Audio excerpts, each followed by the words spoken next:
Happy Thursday, everyone.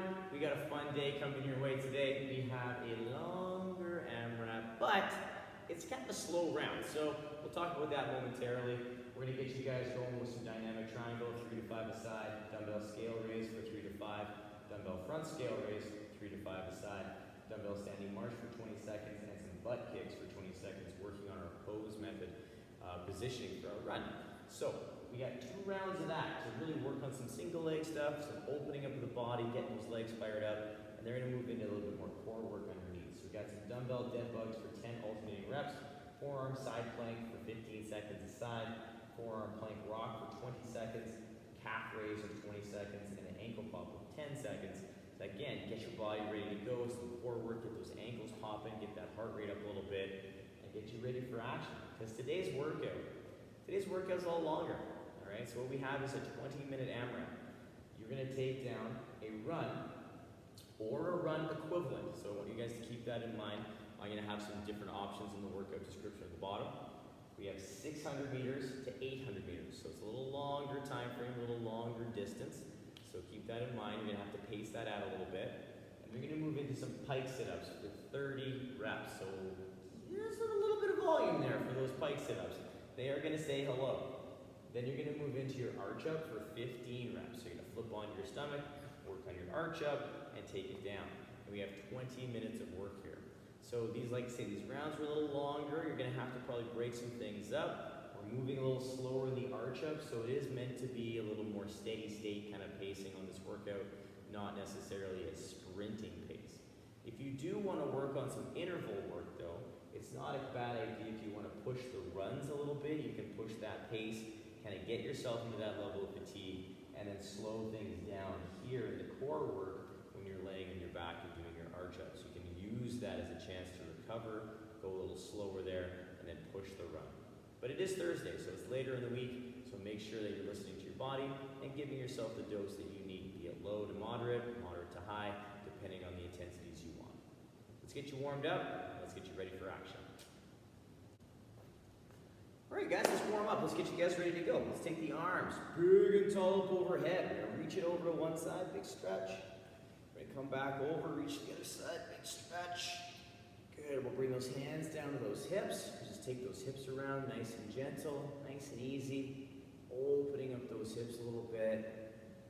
Good, we'll go the other way. Nice and gentle. Good. From here, we'll come back to center, bring the feet together, gentle little circles around those knees, nice and easy. Again, other way as well, nice and easy. And then from here, we're gonna come back to center, bring our feet out underneath of our hips, toes straight ahead, squeeze the glutes, squeeze the ribs, and lift up onto those toes, hold for a beat, lower with control. Good, squeeze, lift. Lower with control. Trying to stay balanced through the big toe, pinky toe, lift, lower with control. Good. Big stretch. Forward fold, we'll touch those toes. Walk up the shins. We'll come down, frame of foot, step back into our lizard. We're going to get ourselves squared away here, nice and solid, keeping the hips square. We're going to straighten out the front leg as best we can. Plant the foot, straighten the front leg, plant the foot, and straighten the front leg, and plant the foot. We'll step back into that down dog, setting up those shoulders. Walk those heels out, super gentle. Get yourself moving around a little bit with those ankles. Good, we'll come back into our plank. Step the other foot up. Nice and square in those hips. Let's straighten out the front leg. Plant the foot. Straighten out the front leg. Plant the foot. And straighten out the front leg, plant the foot. We'll step back into that down dog again. Setting up those shoulders nice and strong. Walk the heels out. Nice and solid here with those legs. Take that time. We'll come back into the plank. Tiptoe those feet up. Roll yourself up. Big stretch. Little side bend. Little side bend. Yeah. Down with those arms. Whew. Let's get you guys fired up, everyone. Let's do it up. So, if you'd like to pause the video, take it down, Get some nice gentle movement in there. Show your shoulders some love. Show your lower half a little bit more love. Do what you got to do. Pause it. Come back and join me. We're going to start working on some single leg work and a little bit of skill work for that run. All right, our first phase of warm-up is going to kickstart off with our dynamic triangle. So it's a nice chance to open up the hips and the upper body with some rotation. Let's turn a toe directly to the side. Let's turn the other toe on the angle. We're going to bring our hand to the thigh. We're going to bring our hand up to the sky. Squeezing the glutes, we're going to pull the hips back into that nice, smooth, dynamic triangle. So we're only going to take as deep as we feel comfortable. Remembering when we do this, the important piece and factor to think about is that hinge is what gets the body tipping. We're not bending or crunching over into the side. We want to create space through the body, and we do that by pushing that hip into that heel. So really take the time to feel that hinge. That sets your body up, and then you can continue taking that body down as deep as you feel comfortable. You'll hit both sides, and again, the importance of making sure our feet are wide enough will allow you to have that space in that hinge as we work on that range of motion. Next movement, what we have for you guys is our dumbbell side scale raise. So we have a few movements with our dumbbell, and we're gonna have some fun with these. We've worked these before, these dumbbell variations of our side scales. So the biggest thing we have to remember is that whatever leg is balancing, that's the side we're gonna hold the dumbbell on. So we're gonna get ourselves nice and solid here through the body, keeping that straight line of action, shoulder, hip, and foot. We have to really focus on maintaining that nice solid upper body as we hold the dumbbell so we can lift that leg with ease. I'm not gonna say it's easy, but if we can maintain that tall body position to stabilize the dumbbell, that's gonna help allow that leg to work on that lift to whatever height we feel comfortable. Now with the side scale, we wanna make sure the toe is pointing towards the floor and the top of the foot points straight ahead. We don't want to turn the toe so it points to the side and open up the hip in this kind of open position to the side. We want to make sure we're set, hips are square to the front, and our body's nice and square as well. Our next variation is our dumbbell front scale. So we get set up in that same kind of positioning, except our toe is going to come to the front. My balancing leg is going to be tight. I'm going to squeeze my glutes, hips are square, and I'm going to lift that leg straight up. Now the only kicker with the front scale is we have to really focus on this balancing leg staying locked out and straight so that as we lift, our knee is not buckling as we lift that leg. So a couple of really reasons that'll happen, one of which we're trying to go too high and our mobility is not quite there, so our body says, well, I can't get higher unless I bend, all right? Or we're using too much momentum and we're not staying solid in that balancing leg. So take the time, like we do with our RDLs. Reset the hips every rep, make sure we're solid and tight, especially because we're using a dumbbell as well. After that, we're just gonna march it out. So you can hold the dumbbell wherever you'd like, suitcase, front rack. I am quite partial to the Zercher style, so just holding that dumbbell against the body with the arms, and just holding that position. And we're gonna work on that standing march. So again, focusing on shifting your weight back and forth, picking the knees up as high as we can maintain a nice stacked, balanced leg. So again, with that nice leg position, we want to make sure that we keep that balancing leg straight and it's not buckling, like we were talking about during our front scale raises. Our last exercise in this movement set, and if we can flow right into it as best we can from the standing march, it's going to really kind of cover the legs really well. So in the standing march, we're going to feel that movement primarily in the quad and the hip. With our butt kick that we're moving into, we're going to work on our pose method, all right, of running technique. So we're going to pull the heel straight up under the glute, which is going to push the knee forward, not up. All right, so as I pull my heel, the knee points forward at this kind of figure 4 position, and then I take it back and forth. I'm trying to keep my foot relaxed as best we can, but in the beginning, focus your attention first on pulling the heel straight up underneath, which is going to use a little bit more hamstring, okay? Once we start kind of getting going, you can use the arms as well to kind of get the timing in, working on that opposite hand, opposite leg. And you can take this at a marching pace, or you can take it at a running pace. Jogging, sprinting, whatever pace you'd like to take. But remember, we're using this as a warm-up, and we're also using it to fire up some good position. So we want to make sure we're tight through the core, a little engaged through the glute, but hitting that good pose position every single time. So if you feel your foot back here, if you feel your foot starting to pull to the front, slow down so we can return that heel under the glute. Take your time with that, have some fun. As a quick recap, we have a dynamic triangle of 3 to 5 per side, dumbbell side scale raise for 3 to 5, dumbbell front scale 3 to 5, dumbbell standing march, and some butt kicks to get that body moving. 2 rounds, rock it, take it down, get those skills fired up. We're gonna come at you with some core work, and have a good time. You start to prime up those legs, getting those hips fired up, those hamstrings fired up. Now we're gonna get the core fired up, getting ready for this work set. So we're gonna start off on our backs with our dumbbell. We're gonna work on our dumbbell weighted dead bug. So from here, to get set up, we're gonna start up like we're gonna do a bridge. Our feet are flat. We're gonna pull our ribs in so we have that nice engagement with the core. And then we're gonna get our dumbbell up over the chest. So I'm holding onto the bell by both hands on either side. My ribs are in and I'm pushing that dumbbell to the ceiling. From here, I'm gonna lift my feet up to that 90 degree, and I can do one of 2 things. Keeping my low back into the floor, I can touch down with my bent knee, or I can take it to a straight leg and come back in, working on the range. That still allows me to maintain that low back contact with the floor. I want you to move relatively slow with these so you can really take the time and feel that tension in the body and working on maintaining that good low back position. Now, if you'd like to step it up a little bit, you can experiment with the location of the dumbbell. Regardless of what we do with the dumbbell, the leg options are always there. But we can take the dumbbell a little bit behind the shoulders. But regardless of where we take it, we still need that low back pressed against the floor and those arms locked out nice and straight.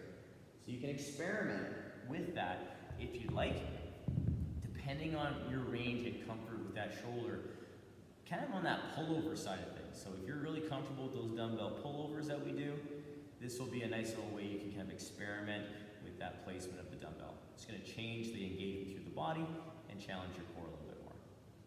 Now from here we have a forearm side plank. So we're going to just take a moment to get ourselves set up. And we have a couple different ways we can do this. We can get ourselves set up in this nice side plank position, elbow, shoulder, and we're active through this shoulder. So we want to make sure that we're always active and we're not slouching into our shoulder position. We are always pressing that shoulder through the floor. You can choose to go through with a bent knee, or you can choose to go with a straight leg.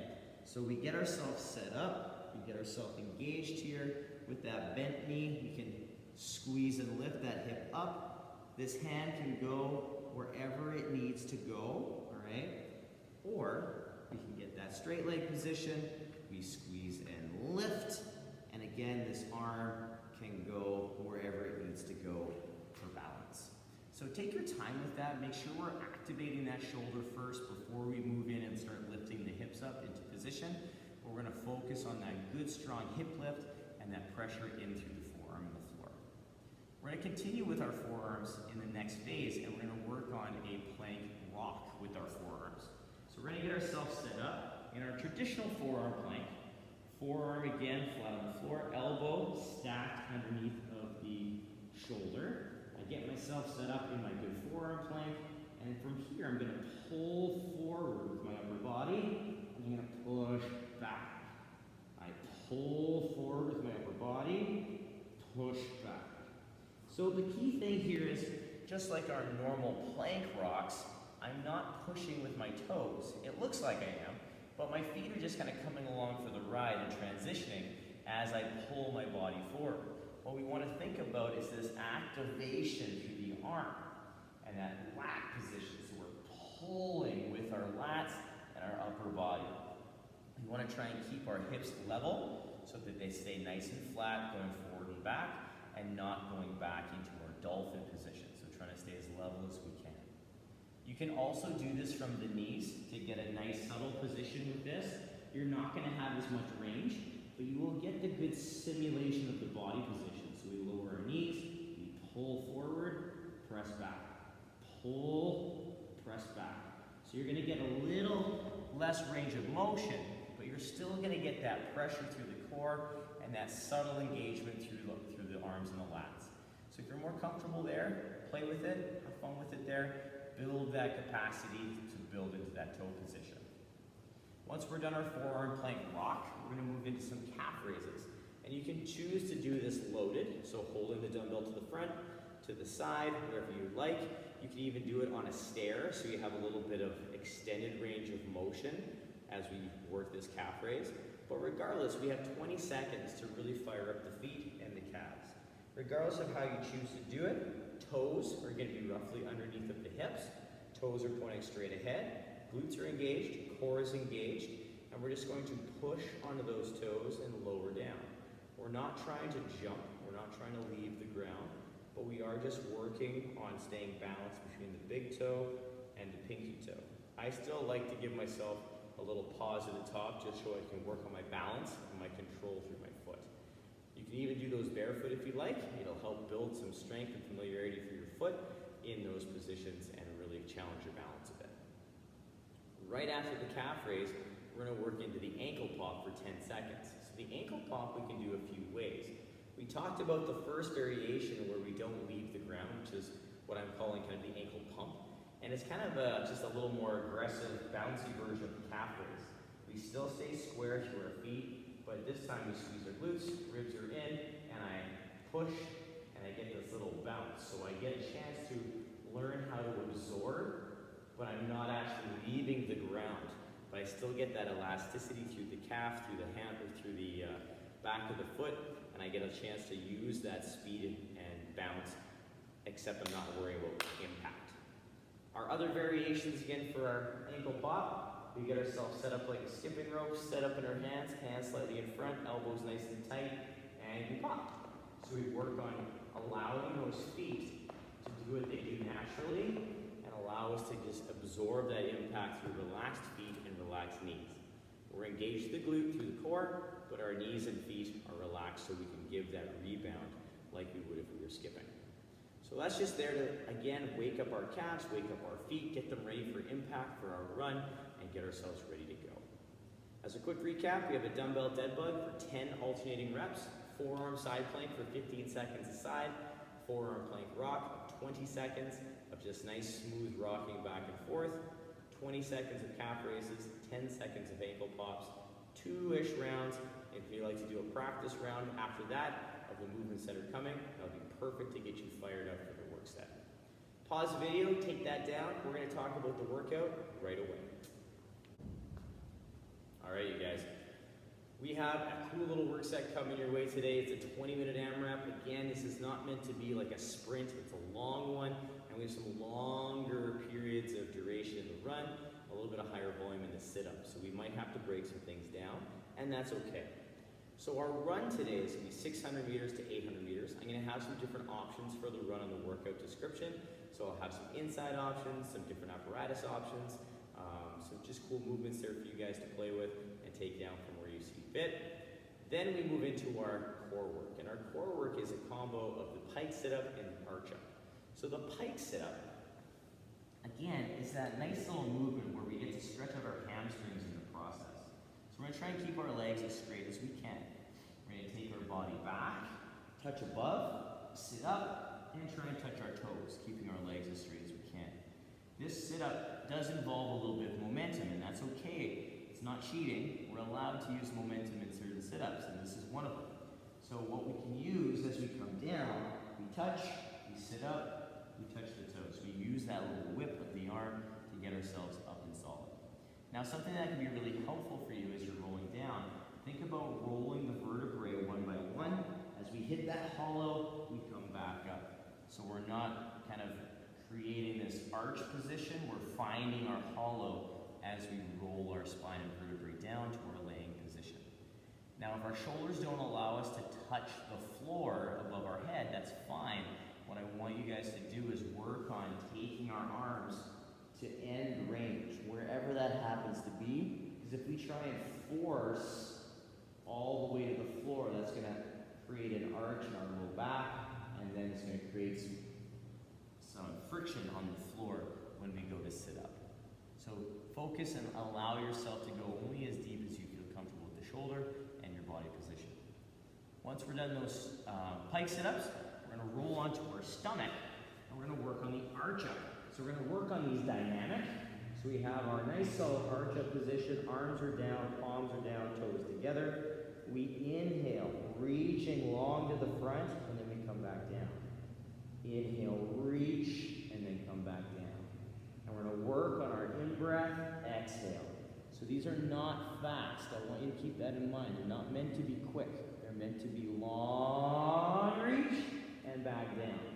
You can also work on alternating, but I still want you to think about that long reach and that smooth lower to the floor. So we're trying to maintain a nice cadence with the breath with those arch ups. There's only 15. If you're doing an alternating set, rock 16, just one more rep to balance it out, and then you're back out the door or back onto your running option. So this work set, you're gonna get through it a few times, but it is a slower work set, and I want you guys to take the time to rock these movements well. So as a quick little recap again, we have an AMRAP of 20 minutes. We have a 600 to 800 meter run or run equivalent, 30 pike sit-ups. I'll also have some different options there for you guys for that one, and then 15 arch-ups or 16 alternating arch-ups. Repeat, repeat. So we're gonna get a good core work set, nice chance to get some runs in there, and just a good solid day for Thursday. Remember, it is Thursday, it's later in the week, so adjust your intensity as you need to, depending on what kind of dose you need. You can experiment with that and see where it takes you. As always, everyone, work for quality, have tons of fun with this work set. It's a little longer, but we want to settle in, have some fun with it, and see where it takes us today on this Thursday. Bye, you guys. We'll see you very soon, and we'll have some more fun.